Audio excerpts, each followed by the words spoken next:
Hey guys, I'm Koko. Today we're checking out Solasta, Crown of the Magister, a turn-based tactical RPG running on D&D's SRD 5.1 rule set, where rolls of dice determine everything. Influenced by classic tabletop games, you're the one that make the choices, but the results might not always go as well as you'd hope. Solasta is being developed by Tactical Adventures, and it released on Steam Early Access back in October 2020. It is due to graduate to full release on May 27, so in roughly a month. First thing I wanted to talk about is character creation. In the world of Solasta, you journey around in a group of 4 adventurers. You can use any of the pre-made characters, but you can also make them all yourself. Give them your personal flavor, influence their dialogue options by picking their backgrounds and alignments, and of course choose their race and class combination. So when you start a new character, you can pick from various races like hill dwarves, snow dwarves, half elves, humans, sylvan elves, high elves, marsh halflings, and island halflings. Let's just make a snow dwarf right here. You can of course choose one of the 6 classes: cleric, fighter, paladin, ranger, rogue, and wizard. For fighter, let's say, later on you can choose martial archetypes: a champion, a mountaineer, or a spellblade, and this is gonna definitely change the way you play that character. For ranger, what do we have? Hunter, marksman, shadow tamer. For people like paladins, you have Oath of Devotion, Oath of the Motherland, Oath of Termar. And for cleric, there is a lot of divine domains that you can choose from: law, life, oblivion, insight, elemental fire, ice, lightning, sun, and battle. And all of these will of course determine how the character is gonna play later on. There is also rogue, which can be a classic thief or a shadowcaster, a dark weaver, and there's also a wizard, a shark, arcanist, lore master, and green mage. After you choose your race and class, you can also choose your background, be it academic, acolyte, aristocrat, lawkeeper, lowlife, philosopher, sellsword, or spy. These also determine your personality. So as a sellsword, you're pretty good at slang and you're casual, but you can also pick authority and violence, or maybe you go with kindness instead. You can choose lawfulness or something like that. And based on your choices, you will have different dialogue options in game. And of course, in the end, you can also choose your alignment. You can go chaotic, good, neutral, or evil, all kinds of good stuff, or just true neutral. And next is a dice roll to determine your stats. You can use these dice that the game already rolled for you. You can re-roll them in a good or better way. You can see that the first re-roll we got was really good, the rest one's not so good. Or you can go with a standard array that will always give you the same amount of points, and then you can put them into the things that you really want. And now, as a fighter, we can choose our fighting style. We can go for archery, for defense, for dueling, for great weapon fighting, protection, or 2-weapon fighting. Let's make this man a protection warrior, and based on that, then we have some extra skills. Let's make this man more acrobatic, and let's make him know some survival skills maybe. And next we can use another language. He knows Common and Dwarvish because he's a dwarf. He also has a spy's codebook because we chose him to be a spy. But let's say that he also understands Orcish. And of course in the end we can choose our names, our clan names. Of course we can rename all of that. Choose the face of the dwarf we want. Choose the hair. Oh, Jesus. Choose the beard, as it should be. Only 2 beard types, that's fine. Of course, you can choose the colors as this. You can age the man a bit, make him as it should be, and then finish. And he is gonna be out here, and we can use him when we start our new adventure. The game also comes with Dungeon Maker, but this is still in the beta. Basically, what you can do is just make as many of your own dungeons as you want and then try to play through them. But enough of that, let's now check how the game actually plays. There is my team of 4 heroes that I have played with for a bit, and they are currently in what is a main city out here. You can zoom out here on the map and you can see all the people you can go around, talk to. You can see the quests you can accept. There's an inn. There always has to be an inn in games like these. And this is where you can travel, explore the city, talk to people, accept quests. I will try not to give you any spoilers about the story as it is right now in the game, because I would prefer you find out about yourself. but I will just talk to some people, show you how the dialogue works. You can see, it is all in cutscenes. Now, the graphics and the voice acting, it is not exactly next-gen AAA game, but it is almost out there. It might be, especially the graphics, might be slightly outdated, but usually for people like me who play these games, the graphics are not the most important thing. We are here for the story, we are here for the gameplay. When you talk to people, you also get dialogue choices, so you can see that each of these have their own things to say. Well, right now, just two, because we're just talking to a merchant, but usually when you're talking to somebody, you will get multiple options and you can use them based on their background and their alignment. Let us go and leave the town. Let's see if we can find an encounter, somebody to fight, and then we'll be I'll be able to show you how combat actually works. Now this is the whole world map. You can see this is the main city of Kaiflin, I don't know how it's whatever. And there's various duchies around here, and out here to the west are the Badlands. They're big. There's a lot of Badlands out here, and this is of course your classic area where the adventurers will go and they will travel and they will find possible Sorax bases. Sorax? Some kind of weird lizards that you want to fight out here. We fought them out here at Kerlem Outpost before, and we defeated them. They will scavenge as they go, they can craft as they go, they can work on stuff, and look at that, we have found some hungry wolves out there. Let's see if we can actually fight them. A random encounter begins, and of course first reroll for initiative, which went pretty well for us. One of the dogs is being able to attack right away, but he missed. What a noob. And now it is us. Well, we have been surprised, so I guess it's not us. It's gonna be wolves still. Here we go. It's finally us being able to act, and Ilya over here is the first one. She's right now using a mace and shield. She is a cleric. Now, you'll think that she could cast spells, but no.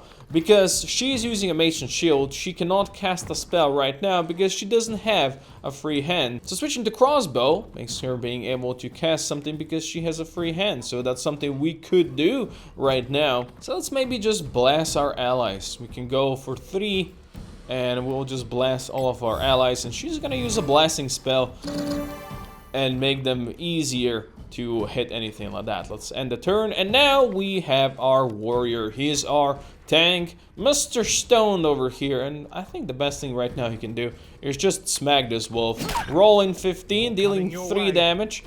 It's better than nothing. We can actually use an action surge once a battle, so this gives him his attack back, and let's have him smack again.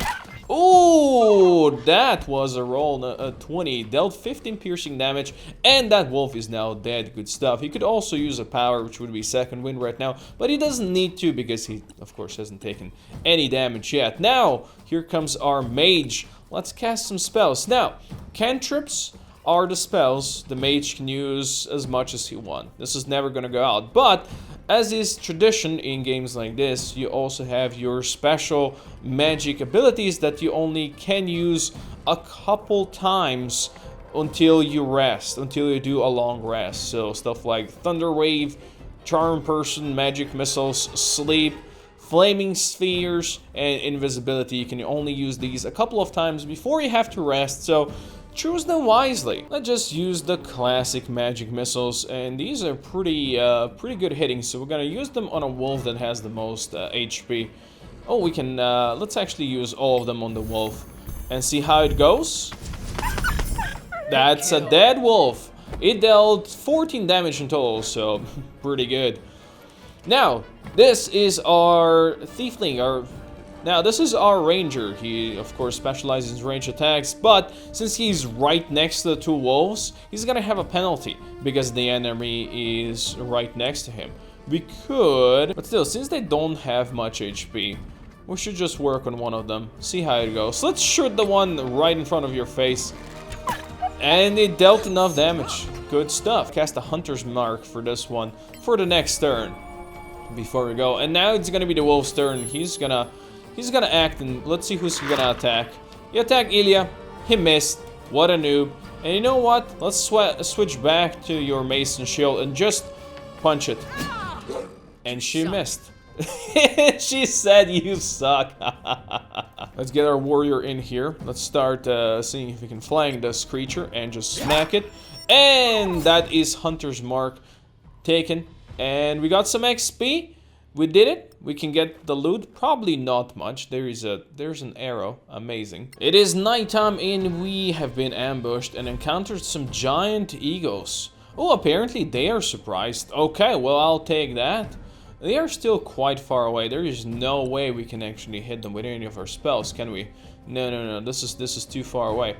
Let's see if we can move forward. They do have 26 HP, so these ones definitely have a lot more HP than what we have faced earlier in the wolves. Let's have her just conjure some magic missiles.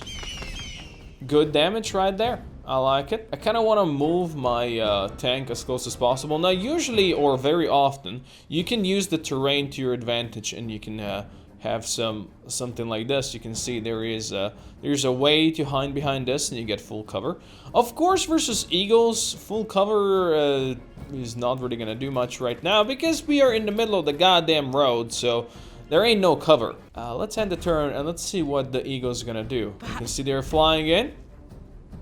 If you tried to be loud instead? Opportunity attack, missed unfortunately. And they're going for my mage, just bypassing my warriors, of course. That's how it should be. And you're going for whom? For my hidden ranger. Alright, put this one asleep. Let's see if that's gonna work. Don't put Tick asleep, that would be unfortunate. There you go, magically asleep. We don't need to fear that one for a bit. I'd say that's a good use of our abilities. Now, let's see if we can actually hit the eagle from the sky. See, it's kind of out there. Oh, 6 damage. I like it. Let's use the action surge just because we can. And let's go and smack him once again. Now, keep in mind, my characters are only like level 3, so they don't really have all of their abilities yet. And of course, as you level up, you will get a lot more. But that's fine. We don't need them too many. Since both of these guys took some damage, I wanted to move her closer and start healing. We can use the cure wounds, and let's cure our mage who has the least HP. 6. There you go. Our ranger is just gonna start working on this eagle. You can see now that he is not right next to it. He does have the ability to shoot it without any penalties, and he dealt 8 + 1 damage. That's pretty good. This eagle is getting ready to go. Let's just put a mark on it. Let's see who is gonna this eagle attack. Oh, he tried to attack my mage again, but my mage dodged, which is beautiful. Now we could use one of these again. As you can see, we have already used one of these 4 spells twice, so we only have 2 more before we rest. But for now, we're just gonna use a shadow dagger, which is one of our cantrips. It's gonna do less damage, but it's one of those that we can just spam as much as possible. And he rolled on a save, wisdom save apparently, and the thingy saved itself. But we still have our big boy over here who can hit it out of the sky. Maybe not. There you go. And I hope Tick can then finish this eagle with just a normal range attack. Rolling good, rolling well. That's a hunter mark is gone, and the eagle is dead. Perfect. Now he can retarget, because we did consume the other hunter's mark. He can retarget over here. I'm actually gonna move him further away because he doesn't need to be tanking that Badlands Eagle, even though it is asleep. Spam it, maybe kill it. That's pretty good damage. It's no longer magically asleep, but it has like no health.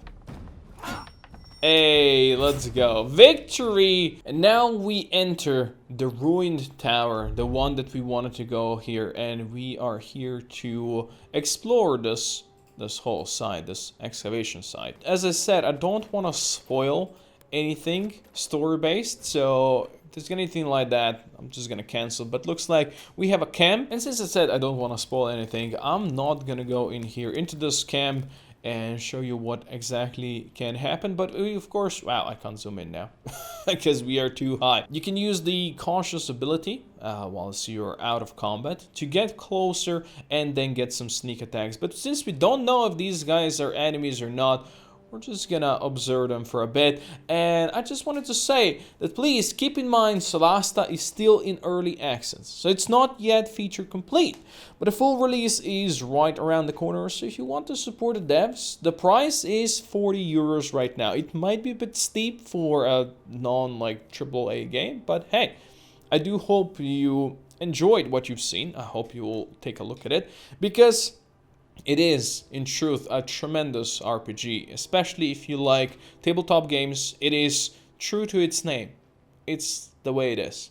But for now, as I said, I don't want to spoil anything, so I hope you enjoyed the video, and I'll see you guys next time.